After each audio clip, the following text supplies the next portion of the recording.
Muy buenas tardes, mis amigas y mis amigos de este su programa Careo. Una vez más con todos ustedes en lo que ya es una costumbre, cada sábado a la 1 de la tarde aquí por Cinevisión, su canal 19. Don Osvaldo Santana, ¿cómo está usted? Don Lito Santana, ¿cómo estamos?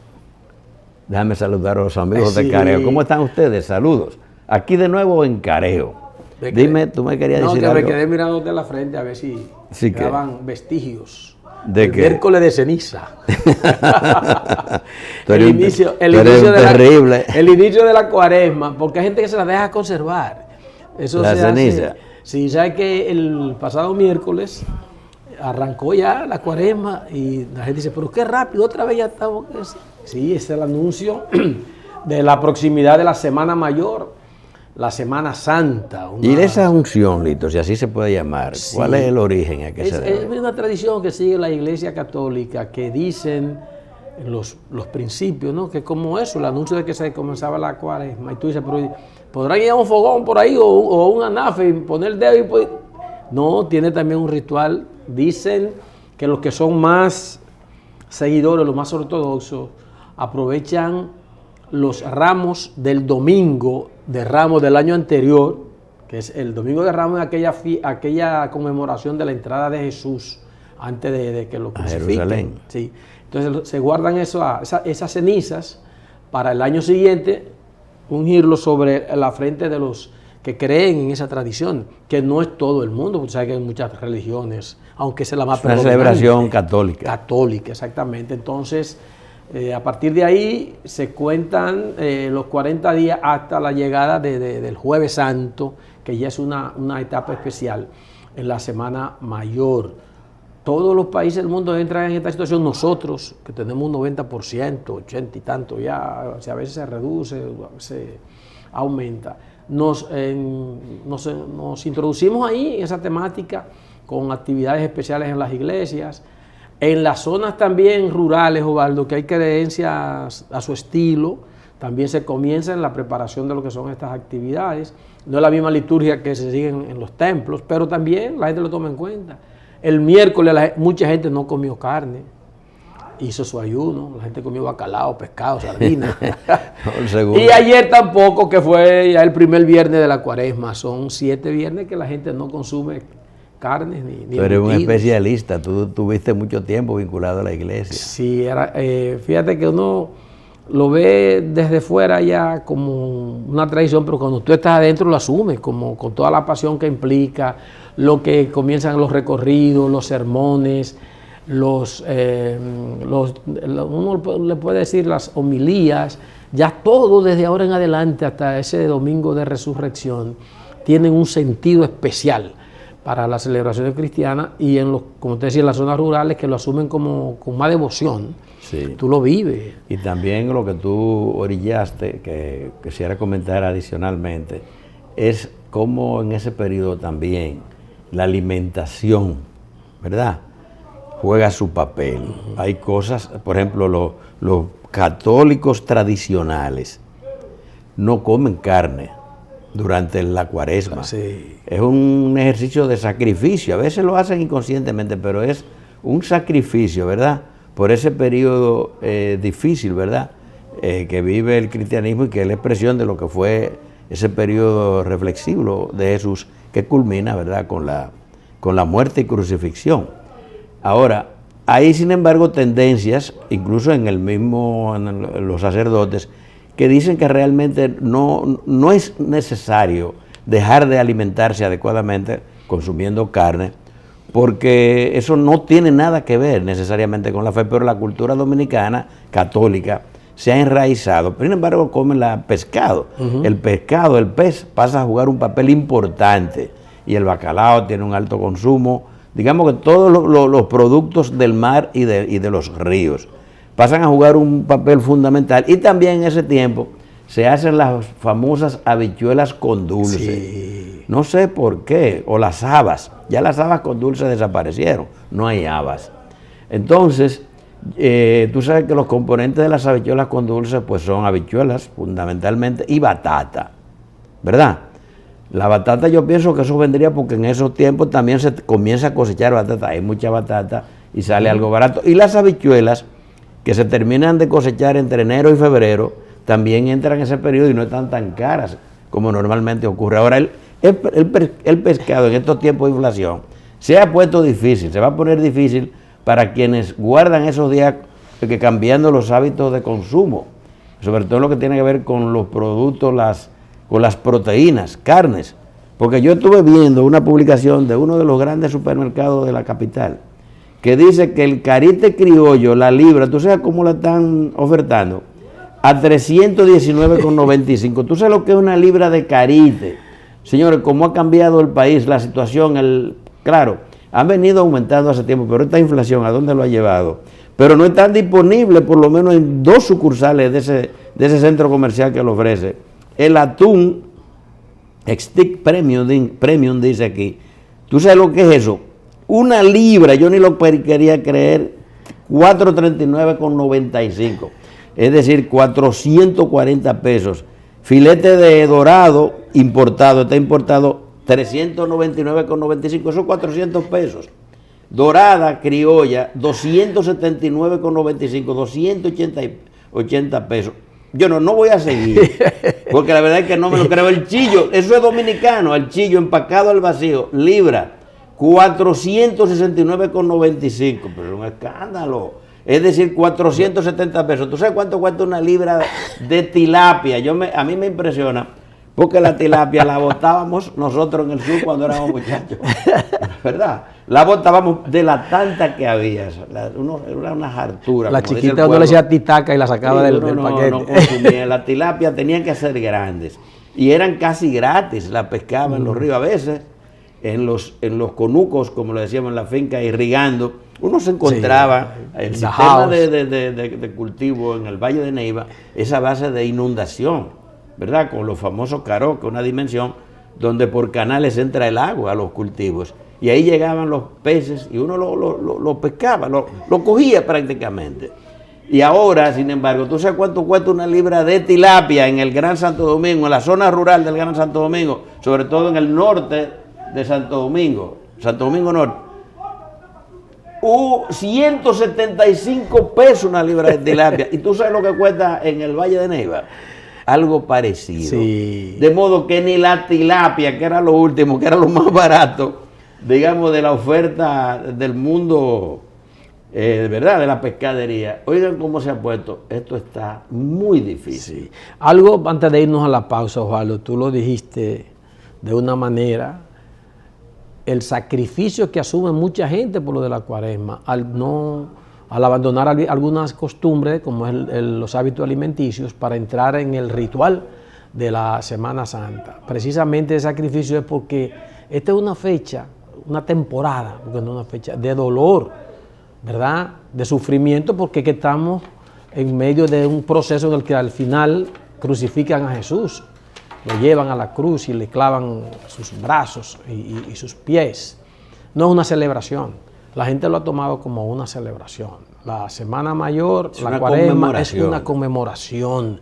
Y cuando tú recuerdas, por ejemplo, que el aniversario de muerte de un amigo, de un familiar, de un líder como fue Jesucristo, no es para tú celebrar y beber ron y irte de playa, es para tú asumirlo con dolor porque está cumpliendo un aniversario de una gente querida. Pero se ha perdido también esa parte. Por eso los ortodoxos siguen el ritual del dolor ante el sacrificio, la muerte del que fue su líder, Jesús Cristo, así mismo. Regresamos en breve con más comentarios en Careo.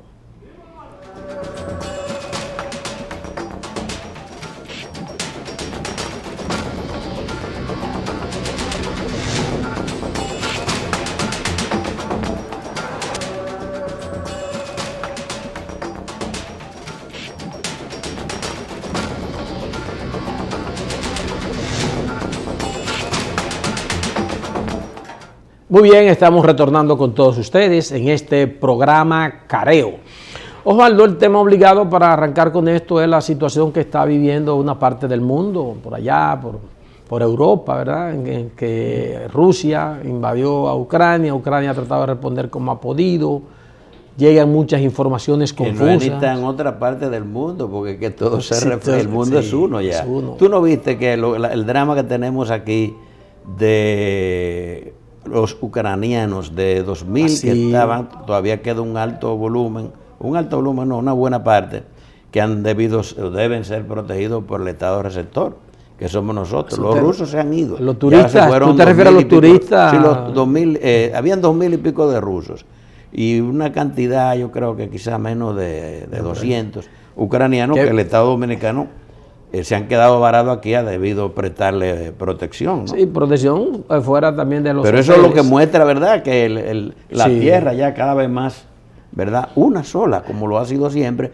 pero ahora estar todo interconectado, los negocios, las comunicaciones. Por cierto, Osvaldo, que esos turistas ucranianos llegaron al país vía Rusia, incluso con los charters rusos, los que vienen. Y los turoperadores, un paquete que porque es la misma zona y Rusia, es verdad, es el destino más importante en esa región. Muy bien, entonces, el pasado miércoles se anunció un cese al fuego en lo que, no me gusta decir guerra, porque eso no es una guerra, ¿no? Podemos decir enfrentamientos, porque es un país como Rusia frente a Ucrania, que no es una cosa minúscula, pero van en mucha desventaja. Pero fue una pausa, una tregua para abrir un canal, un tránsito de personas que necesitan evacuarse de esa zona, de los territorios ahí en conflicto, pero la cosa sigue igual, con intensidad en los combates, un poco reducido por el mismo anuncio de la tregua, y en esa zona donde se han abierto los corredores humanitarios. Oye, corredores humanitarios, una situación creada precisamente por la guerra, es como son los contrasentidos de estos enfrentamientos bélicos. Y entonces lo que uno lamenta es que estas cosas pasen precisamente movido por los intereses de los países, no solamente de Rusia y Ucrania, sino lo que se mueve alrededor de esto, porque en las votaciones incluso de las Naciones Unidas, una gran cantidad de países votó en contra de la invasión rusa, al ataque ruso. Algunos se abstuvieron y muy pocos países se identificaron con estos combates o con esta agresión. La humanidad sigue preocupada, todo el mundo tratando de influenciar para que esto cese. El mundo occidental, liderado por Estados Unidos, tomando sanciones muy fuertes contra Rusia, a tal punto que se le han bloqueado cuentas, proyectos, por miles de millones de dólares, euros y lo que circule en estas naciones, creándole un cerco a ese nivel a Rusia. Solo ha faltado que estas naciones puedan ir a terreno de combate, pero lo que están haciendo para ver si Rusia, ¿cómo se llama eso?, reflexiona y esto puede detenerse, ha sido de una intensidad inmensa. Y ya se siente en Rusia esos bloqueos de sus capitales, de sus negocios, de sus inversiones en esas naciones, aunque ellos están tratando también a ese nivel de defenderse, poniendo sus propias condiciones para manejar algunos proyectos. Bueno, es una situación muy complicada y que en Occidente, es decir, de este lado donde estamos nosotros, se le da una lectura donde predomina mayormente el punto de vista, vamos a decir que occidental, por no decir norteamericano o europeo, porque aunque la guerra afecta mayormente, la primera línea digamos, de efecto colateral es Europa occidental, es decir, todos los países que son miembros de la Alianza Atlántica, o la OTAN, la Organización del Atlántico Norte. Y sin embargo, quien más lleva la voz cantante es Estados Unidos, que está a unos cuantos miles de kilómetros de Europa, porque es, digamos, la cabeza de esa alianza. Entonces yo decía que en esta parte predomina ese punto de vista y se escucha muy poco acerca del punto de vista, las visiones que tiene, digamos, el gobierno ruso acerca de los porqué y los orígenes de lo que se considera la invasión a Ucrania, que además de lo que puede ocurrir, de lo que está ocurriendo, la verdad es que, como hemos venido observando, le ha hecho un daño terrible a la imagen de Rusia, ¿verdad? Y lo que se destaca mucho es que ahora esa vocación imperial, agresora, y de expandirse, ¿verdad?, hacia Occidente. Y precisamente esta semana vimos cómo la Asamblea de las Naciones Unidas, la Asamblea General, denunció, criticó y reclamó la retirada de las tropas rusas de Ucrania. 141 países al menos apoyaron a esa declaración, aunque se abstuvo China, ¿verdad?, la otra parte grande de la asamblea. 5 países votaron en contra, 5 o 7 países, y algo así como 41 o 21 se abstuvieron de condenar a Rusia. El asunto es que Ucrania, por decirlo de alguna manera, tuvo un apoyo apabullante. Sin embargo, lo que quería significar, aunque ya nos están advirtiendo que debemos hacer la pausa por los compromisos comerciales, es que debería verse un poco el punto de vista, digamos, de los motivos y de las implicaciones, por ejemplo, del alto al fuego y de la información que proviene, digamos, del otro lado, por decirlo de alguna forma, es decir, de Rusia.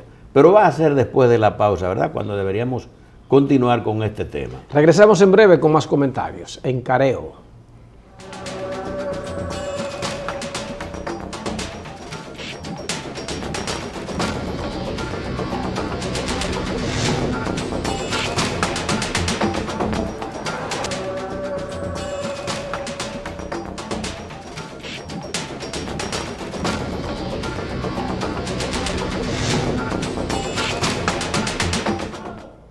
Seguimos aquí en Careo. Bien, hablábamos del punto de vista digamos que del oriente, de lo que es Rusia. Entonces, lo que predomina, y también hay que señalarlo, es el dato objetivo, el hecho. Rusia intervino, ¿verdad?, en Ucrania, y antes había ocupado la península de Crimea. Que reclaman como parte de su territorio. Sí, pero precisamente y es Crimea una fue cedida a Ucrania por Nikita Khrushchev, sí, que fue jefe de la Unión Soviética cuando Rusia lideraba lo que era la Unión de Repúblicas Socialistas Soviéticas, de la cual, ¿verdad?, formaban parte precisamente una buena cantidad de países que fueron, bueno, digamos la totalidad de los países de Europa Oriental, comenzando por Ucrania, que es la frontera más cercana, Georgia, Lituania, todo el grupo de países, ¿verdad?, el del Báltico. Entonces, digamos que desde que cae el muro de Berlín, por decirlo de alguna manera, cuando el presidente de lo que era la Unión Soviética, el último, que es Gorbachev, ¿verdad?, que se cae lo que fue el famoso Pacto de Varsovia, mediante el cual todas esas naciones se adherían a lo que era la Unión Soviética. Comenzó todo ese proceso de declaración de independencia y posteriormente la adhesión a lo que es la Organización del Atlántico Norte. Desde entonces, lo que ha habido es un proceso mediante el cual los países, digamos, tradicionales de Occidente, de Europa, se fueron agregando en la OTAN, ¿verdad?, a todos esos países que antes formaban parte de lo que era la órbita soviética, por no decir la órbita rusa. Después Rusia formó lo que fue la Confederación de Repúblicas, ¿verdad?, de ese entorno del mundo, que terminó como la Confederación Rusa, que no se pudo sostener. Y desde entonces Rusia y Putin han venido advirtiendo de cómo la Alianza Atlántica ha avanzado hacia su frontera. Y ahora, cuando ha visto que Ucrania ha pedido adherirse a la Alianza Atlántica, advirtió que eso no debía ocurrir, porque no solamente por la tradición, por el origen de Ucrania, como decíamos ahorita, que era parte de ese mundo, que fue precisamente, de hecho los rusos sostienen que lo que es Rusia hoy día nace en Kiev, y el pueblo ruso fue avanzando hacia el oriente, y por eso una parte de dos territorios que son a hoy día uno solo, el Donbass, que tiene las dos, ahora se acaban de proclamar como repúblicas populares, y que Rusia acaba de admitir, y que parece que se considera como la excusa para la intervención, ¿verdad?, porque estaban precisamente invocando que estaban siendo víctimas de agresiones del ejército ucraniano, inclusive que estaban cometiendo crímenes de lesa humanidad, en fin, que es un conflicto típico de esa parte del mundo, de esos dos pueblos. Entonces, se ha llegado a esta situación que hemos sostenido no debió ocurrir. Si quizá Occidente ya era probablemente suficiente con las adhesiones anteriores, debieron dejar que Ucrania fuese un país neutral, por decirlo de alguna manera, que es la frontera misma, ¿verdad? La última frontera de Rusia.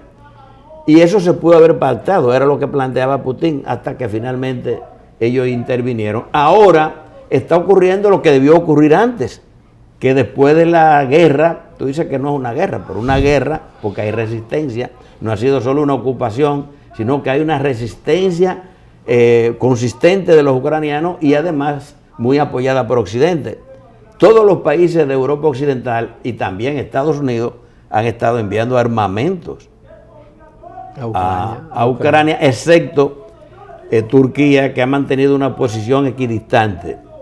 Inclusive cerró lo que es el estrecho del Bósforo, a través del cual pues no pasará ninguna embarcación con vocación guerrerista. Pero en fin, se llega ahora a un punto de negociación. Digamos que lo ha forzado Rusia, están ahí y con ello hay que dialogar. Y en consecuencia se produce, digamos que el avance más significativo en el diálogo, que fue el pasado jueves, cuando determinaron crear un territorio, como tú decías, libre de conflicto, de confrontaciones, para facilitar las evacuaciones. Es verdad, sin riesgo de que te puedan matar, de que caiga un misil. Pero la parte rusa ha dicho al término de las conversaciones, de las negociaciones, que se discutieron 3 bloques de cuestiones fundamentales. La primera cuestión es militar, la segunda es humanitario internacional y la tercera es la futura solución política del conflicto. ¿Qué significa eso? Que hay que definir cuál va a ser el destino de Ucrania. Eso es parte esencial. Entonces están volviendo al principio. Ha habido que matar tanta gente, tuvo que producirse una intención, y hay que observar que realmente ha sido algo lamentable, más que de Europa Occidental, la actitud de Estados Unidos, que lo que hizo fue fomentar el guerrerismo y alentar a los ucranios, y no propiciaron la negociación, porque ellos son al final, a fin de cuentas, quienes deciden. Digamos que hace quizás una hora, pero este programa se está grabando el viernes, circuló una versión proveniente de Moscú, del presidente de la Duma, es decir, digamos que los representantes o los legisladores, ¿verdad?, los diputados de Rusia, que sugería que se estaba hablando de una una salida hacia Polonia del presidente de Ucrania, Zelensky. Vladimir, sí, hacia ese territorio, lo que sería un factor importante, pero era una noticia en desarrollo y no sé hasta dónde se iba a confirmar. Pero el asunto es que los países llegan lamentablemente a la situación de la confrontación, a la guerra, lo que yo nunca he podido entender, para luego sentarse a las negociaciones, porque no se van a destruir, no van a desaparecer. Siempre hay que negociar, porque a fin de cuentas la vocación de los pueblos es la paz, vivir en paz. Naturalmente hay que reconocer el principio fundamental de la soberanía, pero también está a veces las mismas realidades, de modo que el mundo pudo evitarse esa guerra.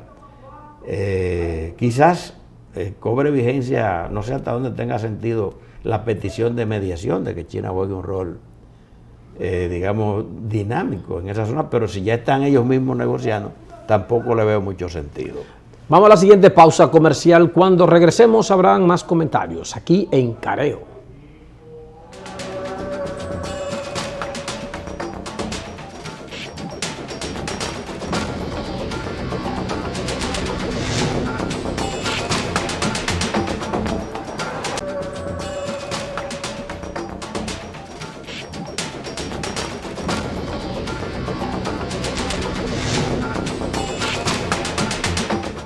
Muy bien, de retorno con todos ustedes, estamos aquí en Careo. Osvaldo, una semana en República Dominicana activa entre los políticos, sí, entre los políticos, y todo ha venido de aquella decisión del gobierno primero de someter al Consejo Económico y Social, que es el que está gestando el diálogo nacional, una propuesta de reforma constitucional que en principio se hablaba de 3 o 4 puntos vinculados al tema del Procurador General de la República y su funcionamiento y su sistema de elección, pero que al final, cuando se concretó ya en los papeles, alcanzaba más de 40 puntos de la Constitución de la República. Eso ha provocado una salida, no voy a decir una ruptura, porque ellos no lo han anunciado así, una salida de las 3 principales fuerzas de oposición que estaban siendo parte de ese diálogo en el Consejo Económico y Social, es decir, el Partido de la Liberación Dominicana,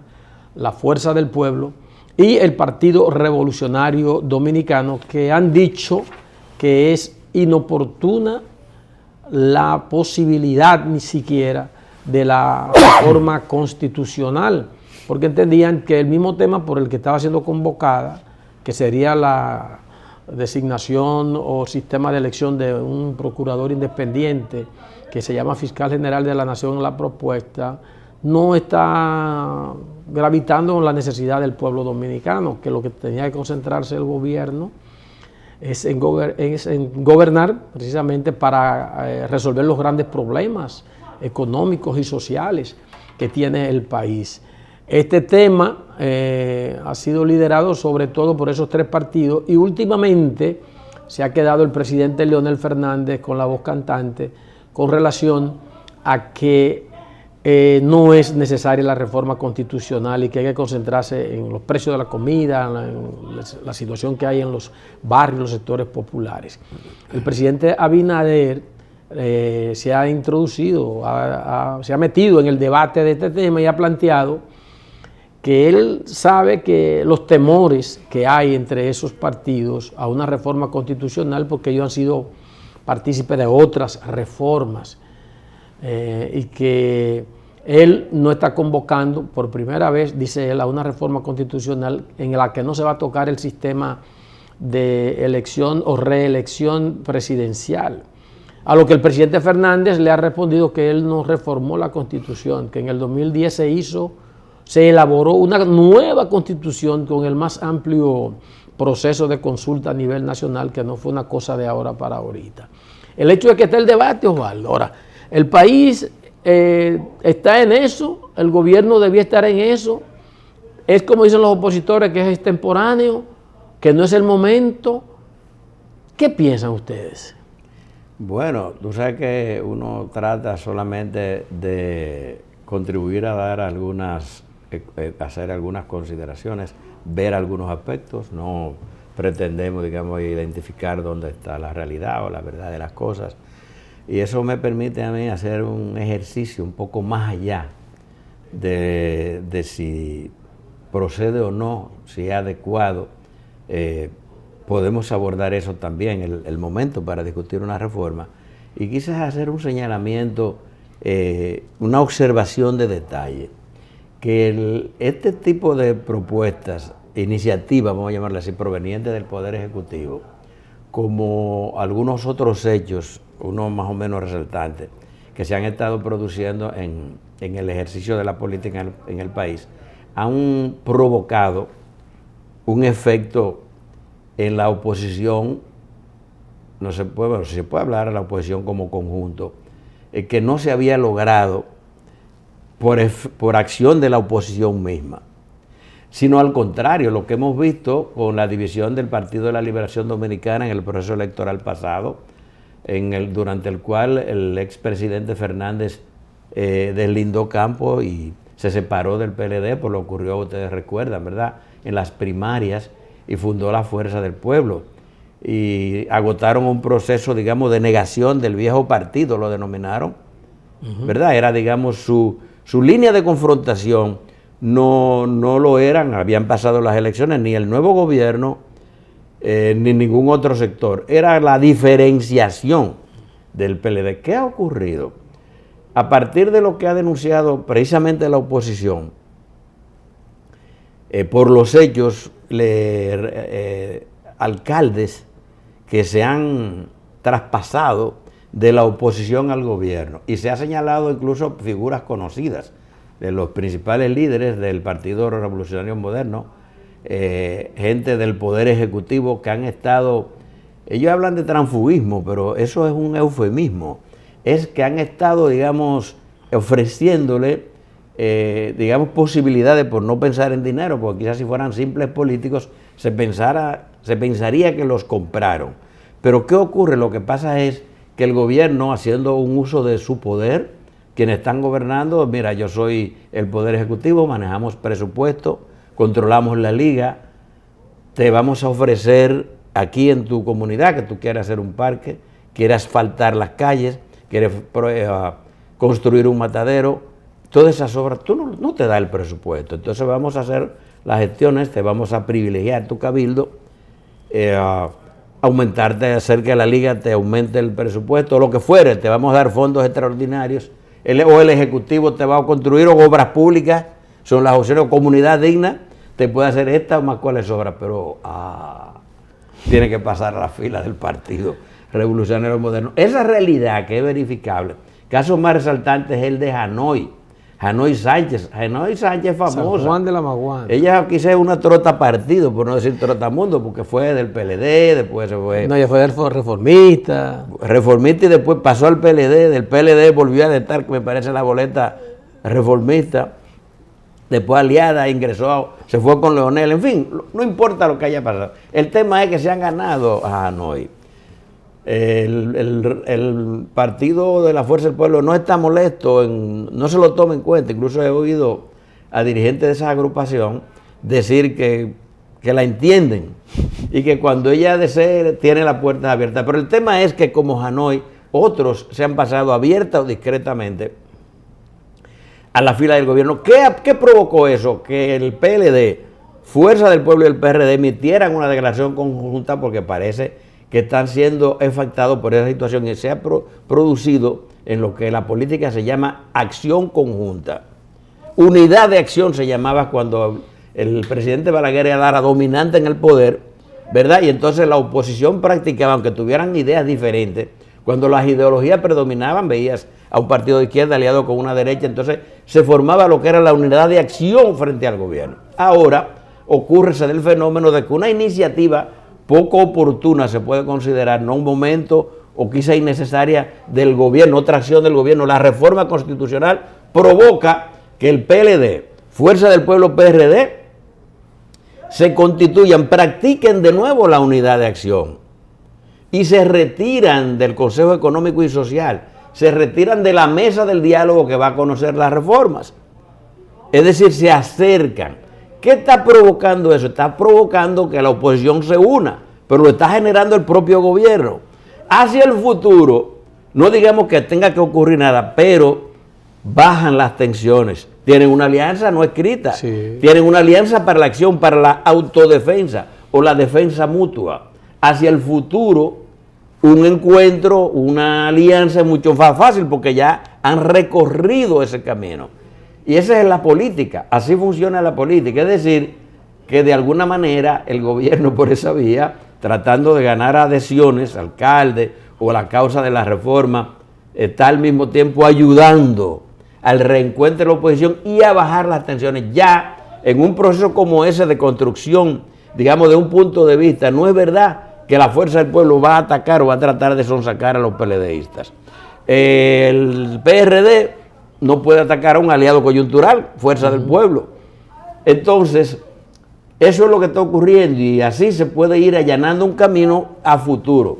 Y así se van conformando las realidades por una acción que trae reacción. Y así es porque el hecho de que el gobierno esté tratando de conquistar alcaldes que son opositores hasta el momento que ellos lo pasan para su lado, ese hecho no está afectando a un solo partido, a todos los partidos. Ese es el tema. De la oposición. Es decir, eso le va a permitir a ellos que sigan haciendo eso. Tú dices, unidad de acción para la revolución, ¿te acuerdas? No era contra Balaguer. Bueno, ya un dato final. Creo que también el partido Alianza País ha dicho, ¿verdad?, que se opone a una reforma para ese propósito de la Constitución. Tiempo de la pausa. Cuando regresemos, volvemos con más en Careo. Una contribución.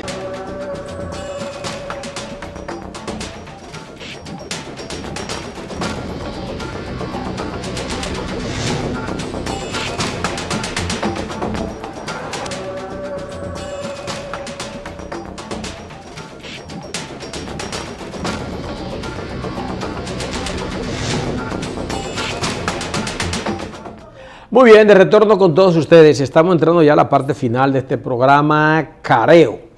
Osvaldo, un acontecimiento, yo no había tenido registro de que sucediera algo así, lo que ellos llaman un operativo en contra de delitos cibernéticos, que incluyó las provincias de Santiago, La Vega y Puerto Plata, con presencia del Buró Federal de los Estados Unidos, Osvaldo, el FBI, persiguiendo gente que en esas 3 ciudades concretamente se dedicaban a cometer crímenes, delitos en las redes, en el internet, que incluían desde la suplantación de identidad en Estados Unidos hasta la conculcación de bienes en tarjetas de crédito, en tarjetas de servicios sociales que se dan en Estados Unidos.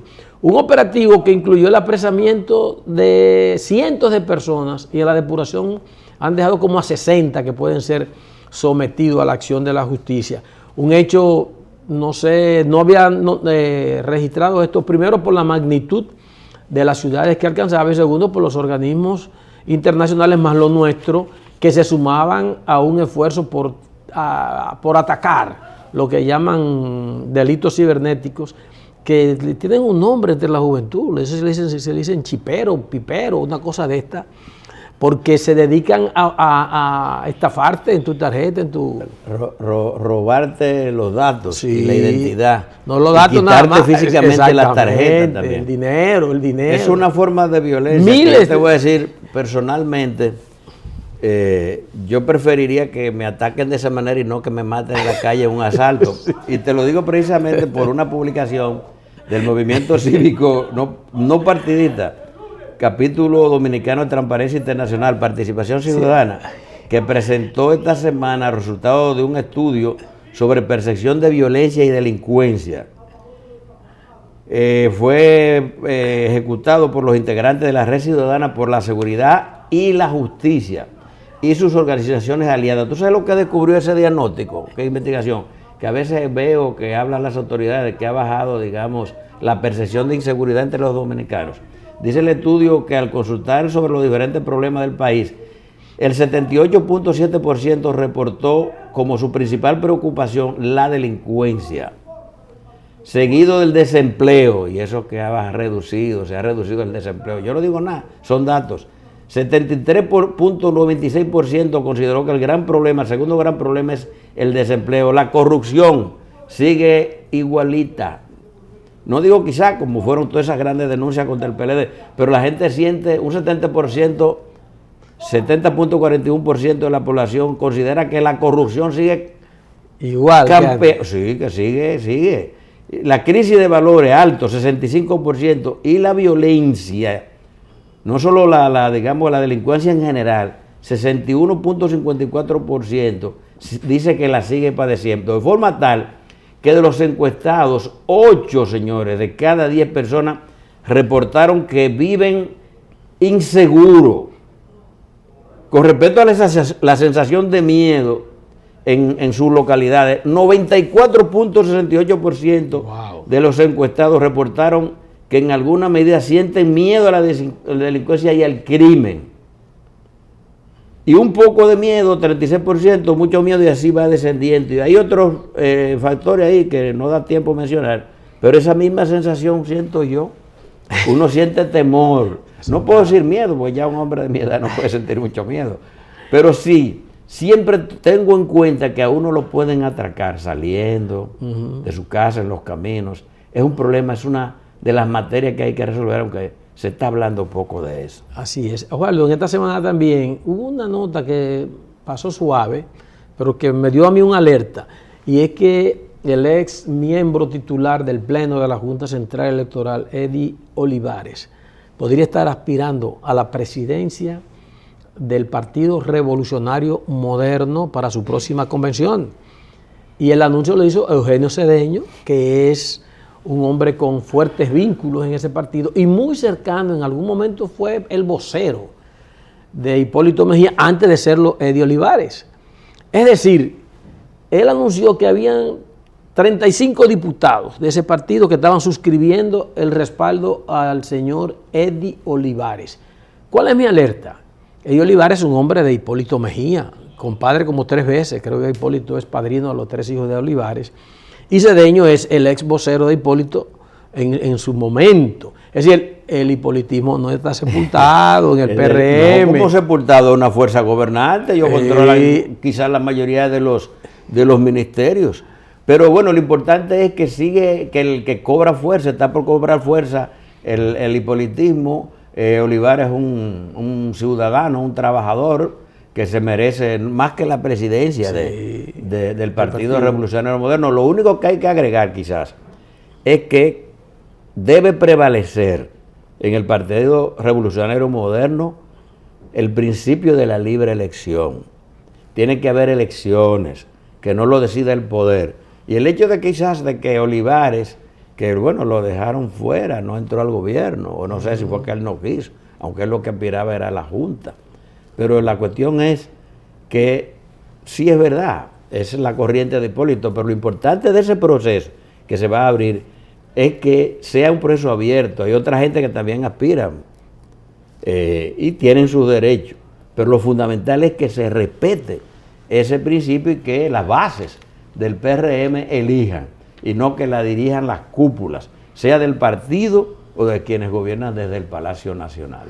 Como la ley de partidos políticos aprobada en el 2019 le daba tantas opciones de que los partidos elijan su mecanismo, es buena esa aclaración que tú haces, porque también está concebido que mediante un acuerdo o consulta puedan designar a esos funcionarios. Claro. Y hay ya otra lucha que diga, no, tiene que ser con el voto de todos los militantes y secreto, porque sabes que el que está en el poder puede influenciar más cuando pero ahí están todos en el poder, lo importante es que la elección sea libre.